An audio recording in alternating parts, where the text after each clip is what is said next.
Shalom Bapak Ibu dan Saudara yang dikasihi oleh Tuhan. Selamat bertemu kembali dalam program Inspirasi Pagi. Nah, pada pagi hari ini kita akan datang merenungkan firman Tuhan supaya kita beroleh kekuatan dari firman Tuhan. Mari kita berdoa terlebih dahulu. Bapa yang baik, kami bersyukur kepada Tuhan buat segala kebaikan-Mu, buat pemeliharaan-Mu dalam hidup kami, kesehatan, kekuatan Tuhan berikan. Pada pagi hari ini Tuhan, kami mau belajar merenungkan firman-Mu. Biarlah kiranya Tuhan, Engkau menolong kami agar kami boleh mengerti firman-Mu dan boleh kami melakukannya di dalam kehidupan kami. Terima kasih Tuhan, dalam nama Tuhan Yesus kami berdoa. Amin.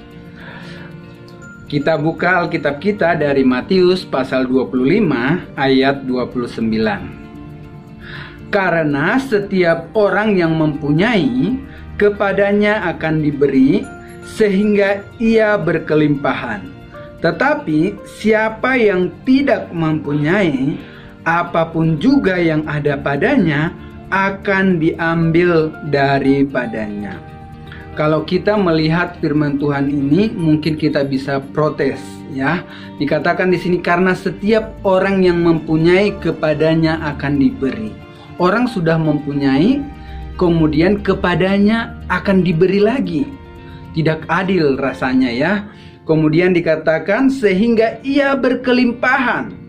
Tetapi siapa yang tidak mempunyai, apapun juga yang ada padanya akan diambil daripadanya. Ini sungguh tragis.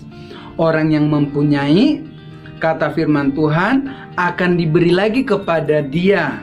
Sedangkan orang yang tidak mempunyai, sudah tidak punya, apapun yang ada padanya diambil daripadanya. Nah, ini adalah satu kebenaran firman Tuhan yang penting kita pelajari. Peristiwa ini adalah peristiwa tentang perumpamaan tentang talenta. Yang satu kita sudah sama-sama tahu bahwa diberi 5 talenta.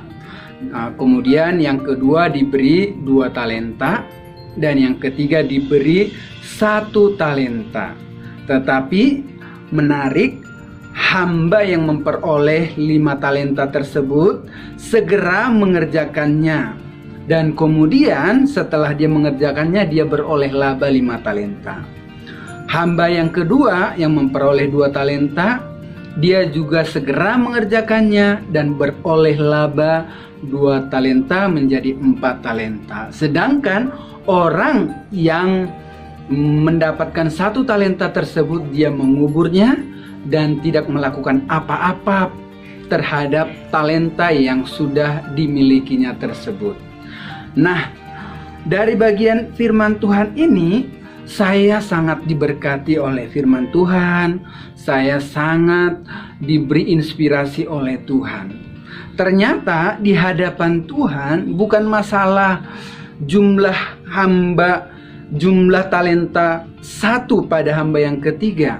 Tetapi masalahnya adalah dia tidak melakukan apapun terhadap talenta yang dimilikinya.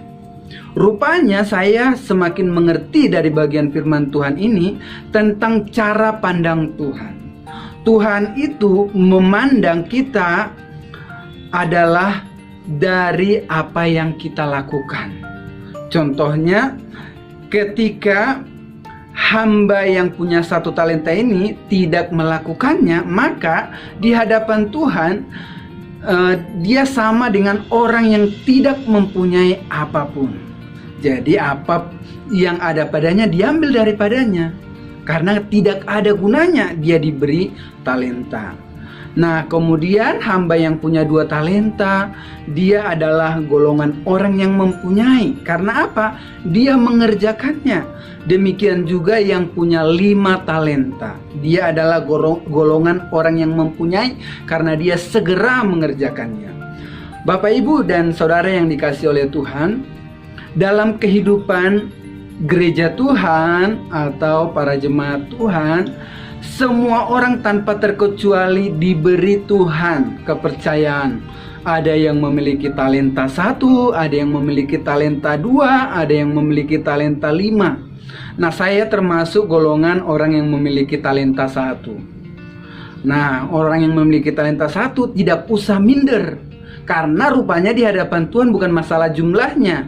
Tapi kalau kita punya satu, kita mengerjakannya, kita pergunakan bagi pekerjaan Tuhan, maka Tuhan tambahkan dari satu menjadi dua, dari dua menjadi tiga, dari tiga menjadi empat. Nah, selanjutnya seperti itu.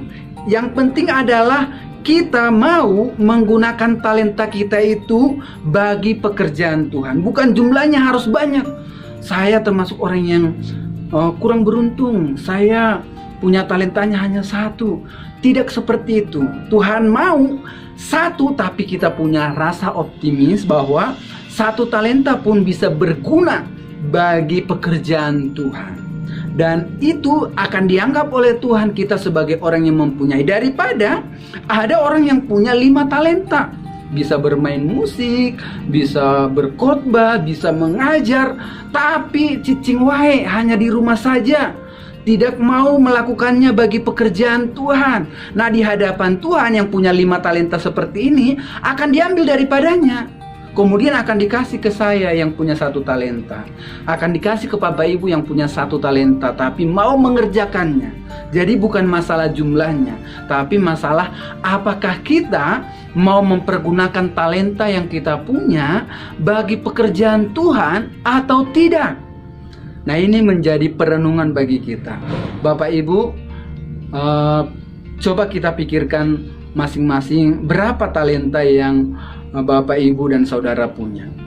Apakah 1? Jangan minder. 1 itu penting. Kalau kita melakukannya, maka di hadapan Tuhan kita adalah orang-orang yang mempunyai. Apakah Bapak Ibu punya 2, punya 3? Mari pergunakan bagi pekerjaan Tuhan. Kalau tidak, Tuhan akan ambil dari Bapak Ibu dan kemudian diberikan kepada orang yang mau mempergunakan talentanya bagi pekerjaan pembangunan tubuh Kristus. Nah, kiranya bagian firman Tuhan ini memberkati kita, sehingga ketika kita nanti didapati oleh Tuhan kita, yaitu Tuhan Yesus Kristus, Tuhan kita akan mengatakan, "Baik sekali perbuatanmu, hai hambaku yang baik dan setia." Karena kita mempergunakan talenta yang kita punya bagi pembangunan tubuh Kristus, bagi orang-orang di dalam gereja, bagi orang-orang di luar gereja, bagi masyarakat, dan bagi banyak orang. Inilah panggilan kita sebagai orang Kristen. Mari kita jangan mengubur talenta kita, tetapi mempergunakannya bagi kemuliaan Tuhan Yesus Kristus. Selamat pagi, Tuhan Yesus memberkati. Mari kita berdoa. Tuhan Yesus yang baik, kami bersyukur kepada Tuhan. Kami sudah belajar firman Tuhan. Kami bersyukur Tuhan memberikan talenta dalam hidup kami. Kami tidak mau menjadi orang yang dipandang oleh Tuhan sebagai orang yang tidak mempunyai, karena kami mengubur talenta kami, karena kami tidak menggunakan apa yang telah Tuhan percayakan dalam hidup kami. Biarlah kami menjadi hamba-hamba yang mempergunakan talenta kami bagi pekerjaan Tuhan dan bagi pembangunan tubuh Kristus. Terima kasih Tuhan, berkati semua jemaat Tuhan pada pagi hari ini, berkati segenap pekerjaan, keluarga, rumah tangga, studi. Tuhan berkati semua. Kiranya semuanya Bapa mendatangkan hormat, pujian dan kemuliaan bagi nama Tuhan. Kesehatan, kekuatan menjadi bagian hidup kami. Kami optimis menghadapi hari-hari ini karena Tuhan Yesus bersama kami. Di dalam nama Tuhan Yesus kami bersyukur. Haleluya. Amin. Tuhan Yesus memberkati. Selamat beraktivitas.